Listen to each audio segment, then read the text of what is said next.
Hi, I'm Jeff Hoffmeyer, and welcome to Marquette Associates Investing 101 episode on rebalancing. In this episode, we will provide a quick overview of rebalancing, why it is important, and the best ways to rebalance your portfolio. While many people think investing is all about choosing securities or timing the market, in practice, the most important part of investing is asset allocation.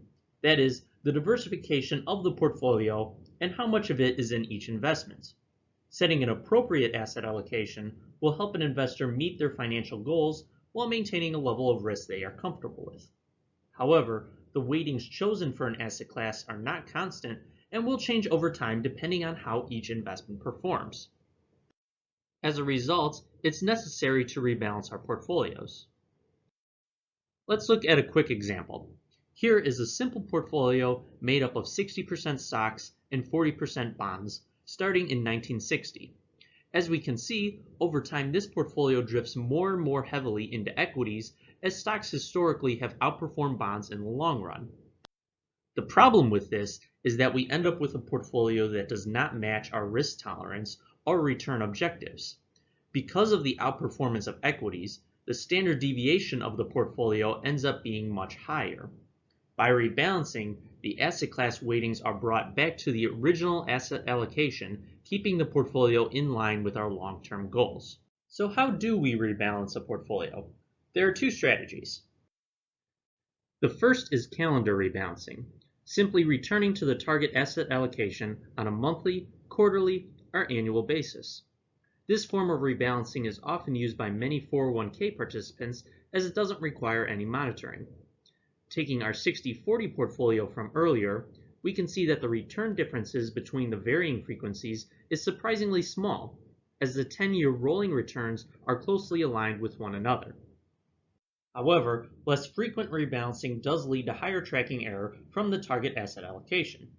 That said, since the end of the Great Depression, these tracking errors are minimal, even when rebalancing on the less frequent annual basis.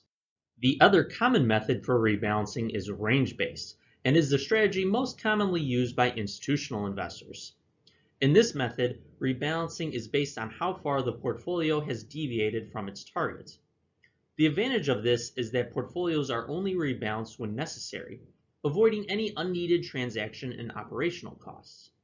Looking at four ranges between 2.5% and 10%, as defined by a percentage of each investment, we again see there is little return difference between the strategies. The wider ranges do lead to higher tracking error as expected, but these are smaller than what we saw with the annual and quarterly rebalancing strategies. So what is the best way to rebalance? Marquette recommends using target ranges, as this tends to minimize transaction costs by rebalancing only when necessary. Rebalancing is ultimately about reducing risk in a portfolio by maintaining an asset allocation that meets an investor's objectives. What the data has shown is that portfolios do not need to be rebalanced very often to benefit from this risk reduction, and that there is little return difference between the rebalancing strategies. However, some investors may be suited to other methods. Those that are unable to monitor portfolios regularly may prefer annual rebalancing.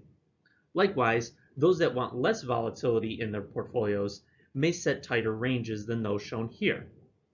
Most importantly, a portfolio should have a rebalancing program and stick to it during various market cycles. The only obvious mistake that investors make is when they abandon their rebalancing policies. I hope you found this episode on rebalancing helpful and informative, and I encourage you to check out the other videos in our Investing 101 series. Thanks for watching.